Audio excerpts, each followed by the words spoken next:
Hi, my name is Emilia Rak, and this is my constant companion, my service dog, Rooster, the king of the universe.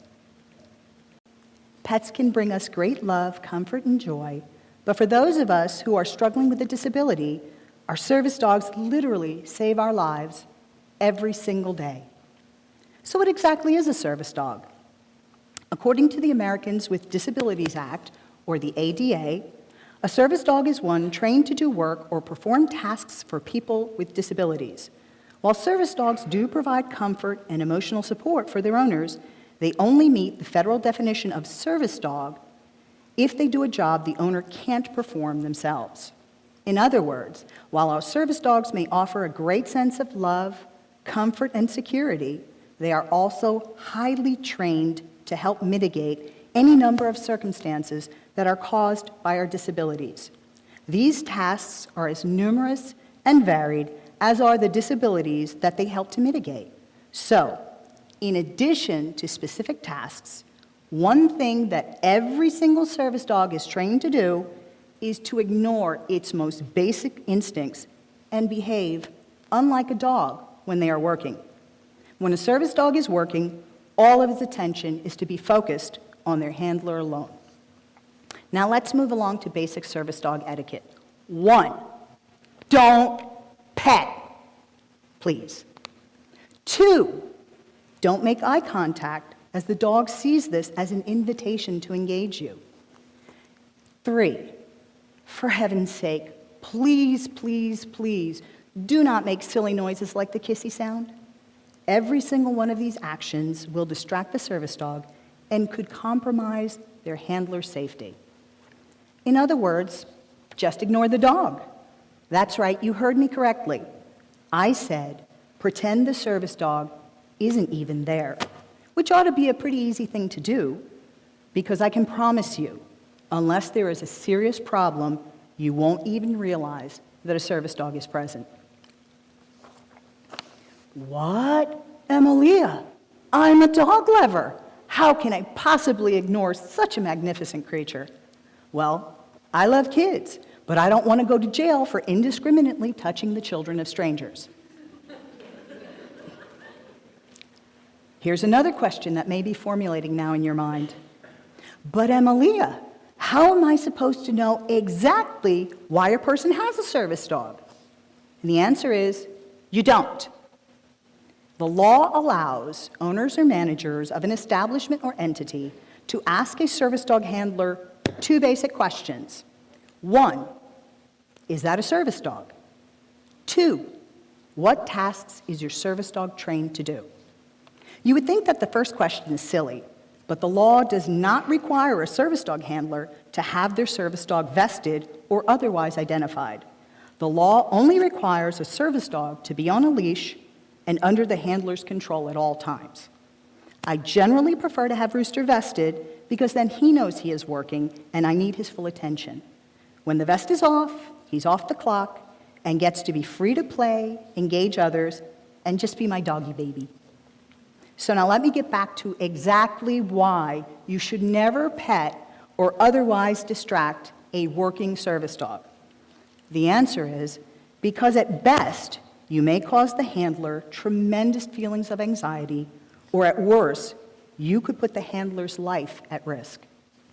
Let me tell you about how I nearly drowned in the pool of a public gym. A man in the gym decided to go out of his way to make a beeline directly towards my service dog in order to pet him, I assume, while I was doing my aquatics workout.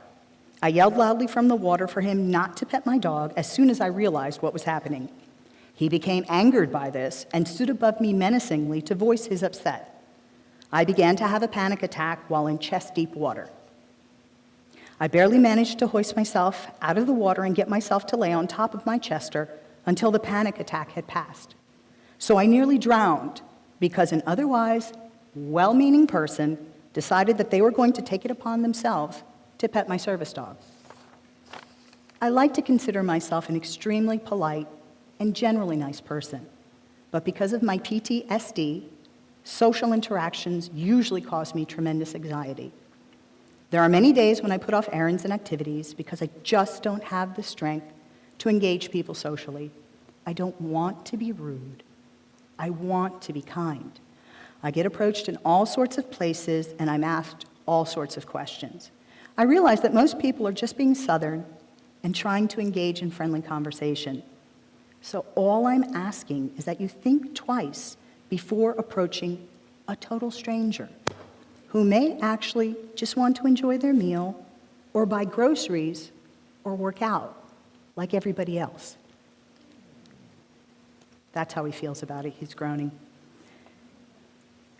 Which brings me to another common reaction I get from people. But Emilia, your service dog doesn't look like he's working. Does he look like he's working? Remember how in the beginning of the talk I mentioned that regardless of the specific tasks service dogs are trained to do for their handlers, all service dogs are trained to ignore their most basic instincts when they are working. Now please, everyone pay close attention to what I'm about to say. There are no official papers that authenticate or legitimize a service dog. There is no real official state or federal government registry.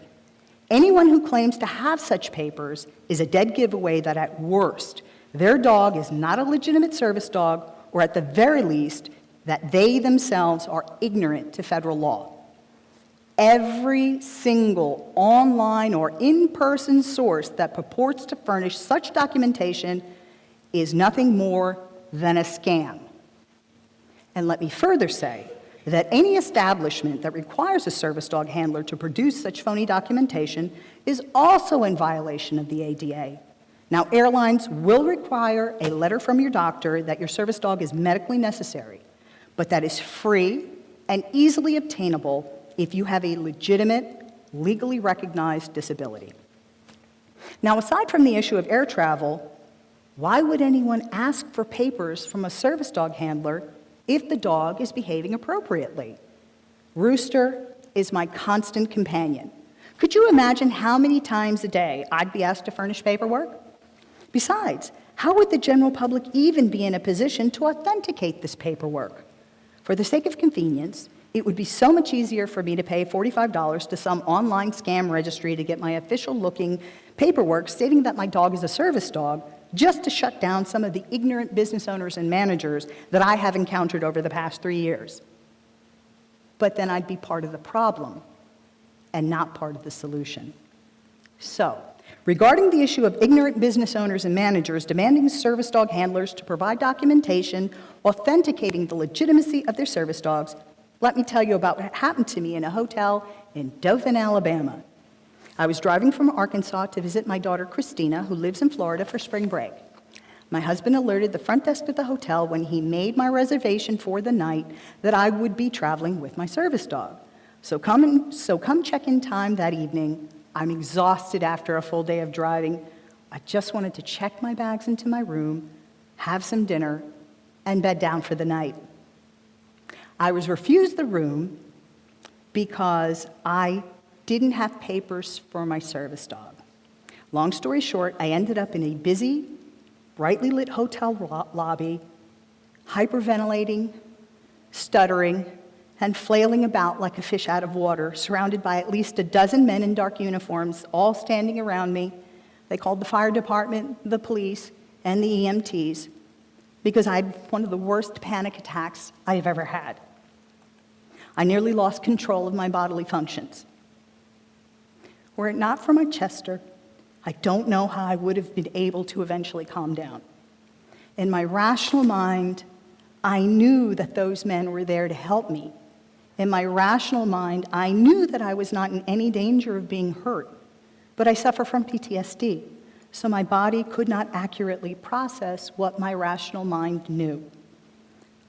This all played out in front of dozens of hotel guests and employees. Finally, the manager came over to me and said, "Ma'am, you can have the room now." I felt like a sideshow freak. You can't begin to imagine my level of anxiety, fear, and utter humiliation, and I hope you never will.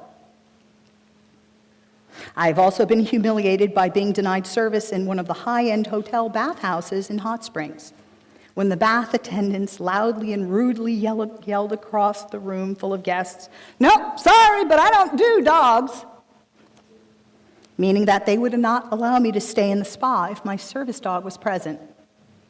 These acts did, in fact, violate the ADA, but what good is the law if no one enforces it? Now, the way the ADA works, it seems that businesses and entities and the general public are at the mercy of unscrupulous pet owners that selfishly try to game the system. But that isn't necessarily true. If a dog, legitimate service dog or otherwise, acts out and causes a disturbance in any way, then the owner, manager, whomever can ask that handler to take their animal and vacate the premises immediately. By federal law, the service dog handler must comply. A legitimate service dog handler would never wait until they were asked to leave. Regardless of training, animals have free will, and there are some times when they may feel out of sorts. A legitimate service dog handler will immediately recognize this and leave because they don't want to cause their dog further distress, and certainly don't want to cause an inconvenience or discomfort to the general public. In my estimation, it is my responsibility as a service dog handler to know and follow the law. Sadly, there are those scammers out there who care little for their pets or anyone else when they knowingly violate the law while trying to pass off their pet as a legitimate service dog or take their emotional support animals out into public places where the ADA does not allow. Finally, I'd like to talk to you a little bit about what it's like to be a service dog handler in the world where even those who should know better don't. Over the past 3 years, I've had numerous medical health care professionals, elected government officials, and even police officers ignore my service dog's clearly marked "Do Not Pet" vest, bend down, and pet him anyway. I also had one social worker at a recent internship fair ask me, "Is that your service dog? Or are you just trying to make some sort of a statement?" To be fair to that individual, I don't believe that they were really trying to be rude. I don't think that they were quite sure what they were trying to ask me either. Of course, I answered, "Yes, he's mine." I couldn't help but think to myself, though, "Yeah, lady, I couldn't decide if I should wear one of my favorite necklaces or bring my service dog into a public place because I'm trying to say..." I don't know, your guess is as good as mine. Please always ask a handler if you may pet their service dog. Some handlers don't mind if you ask first. But if you're going to ask the question, then please be prepared to hear the word no. Don't get offended in any way. The handler is not being mean or rude. They are merely being concise. And there's no reason to be offended because the word no is not a personal attack. The handler just wants to ensure that their service dog will be allowed to work without any distraction. I mean, isn't that what you like when you're hard at work? Limited distractions? Now, I don't want y'all to think that we only get negativity at every turn. We are often met by smiles and kind words such as, "What a handsome dog!" But don't say that too loudly, it might go to his head. We are here to educate the public about the law and hopefully help everyone to understand how important service dogs are in our lives. I honestly believe that if more people were educated about these issues, then what happened to me about 8 months ago would have never happened in the first place, and I'm hoping never will happen again to me or to anyone else. In August of 2018, I went to my local gym, much like I have for nearly 3 years, without incident. I was, of course, accompanied by my service dog. Unbeknownst to me, another woman in the gym was so incensed by the fact that I had an unsanitary animal in a public gym. She and her gang of friends followed me through the locker room and into the restroom. She then proceeded to push open the door to my stall so she could interrogate me about my dog. Long story short, she was outraged that I, someone who clearly is not blind, had a dog with me. She assaulted me while her friends looked on. and videoed the assault with their camera. I broke my tailbone as a result when she knocked me to the ground. I also suffered bruises and scratches and was continuously beaten about the head with her gym bag. The gym staff did not call the police even though they told me they would. She was not arrested. There were no ramifications for what she did, other than a letter, I know, other than a letter from the district attorney's office telling her not to do that again because it was illegal. There are some problems, obviously, regarding the public and their lack of understanding and general knowledge about the importance of service dogs. I do believe that education is key. And now, Rooster and I would like to leave you with these parting thoughts. Service dog handlers are already behind the 8 ball because they have any number of disabilities with which they have to deal on a daily basis. Our service dogs are not merely cuddly pets or cool accessories for attention.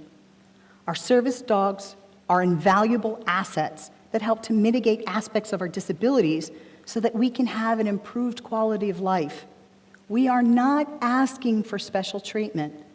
We just want to be treated with kindness and respect, like everybody else. Thank you for allowing me and Rooster to have this opportunity to have an impact on your lives.